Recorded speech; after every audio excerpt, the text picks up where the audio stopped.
come on up in here, because I got a serious question.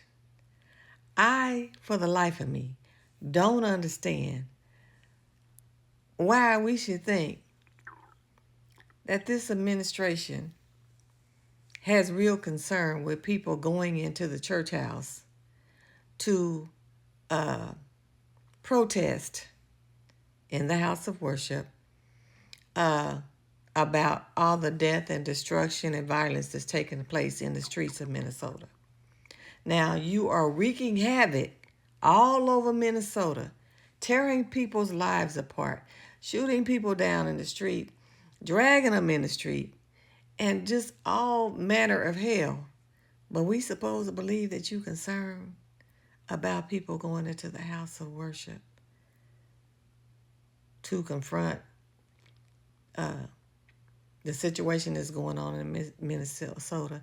Now, do I believe they should have gone into the house of worship on a Sunday morning while service is going on? Maybe not.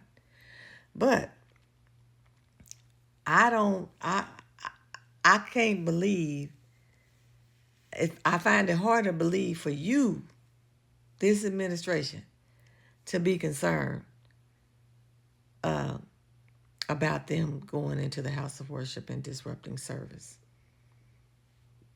When what's going on in the streets with this, that they're doing with these people, I just can't believe that you would be concerned. Because to me, you're acting like you don't care about the well-being of the citizens of that city. And things are being done unlawful. But now you want to act like you got some moral compass. Make that make sense. It don't add up. The things that are going on in the streets, and now we're to believe that you are concerned. The only reason why they're concerned is because of the person who's in the pulpit, who I guess apparently is part of the ICE agency, working with ICE and allowing or participating in what's going on, and that was their expression. Now, don't get it twisted. I'm not saying that I agree that protesters should go into a house of worship and disrupt service, because that is holy ground. I don't believe they should do that. I believe that they should have waited until the people came outside, the pastor and the people exited the building, because although it is a building, it is a place of worship and it is holy. So I'm not saying I agree with that part, but what I am saying, I don't, I find it hard to believe that they have moral compass and that they were really concerned about that.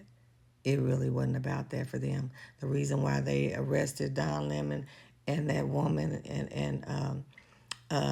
it had nothing to do with them going to film a protest, okay? Because quite honestly, all the things that we see on the national news that's going on in the streets of Minnesota says that, okay? It looks to me unlawful and lacks moral compass. And like people who lack a mind of Christ. Because honestly, God is love. He's light. In him is no darkness. He loves all mankind. He does not ordain the things that are going on in the streets of Minnesota. He also says to love and take care of our immigrants. That's what the word says. So you going against what the word says, but yet you upset about what's going on inside the church, about people protesting about the ungodly, hurtful, and unloving things that you're doing outside the church in the streets of Minnesota. But you claim to be following the law and doing what God told you to do. That's a lie of the devil. I'm just saying, okay?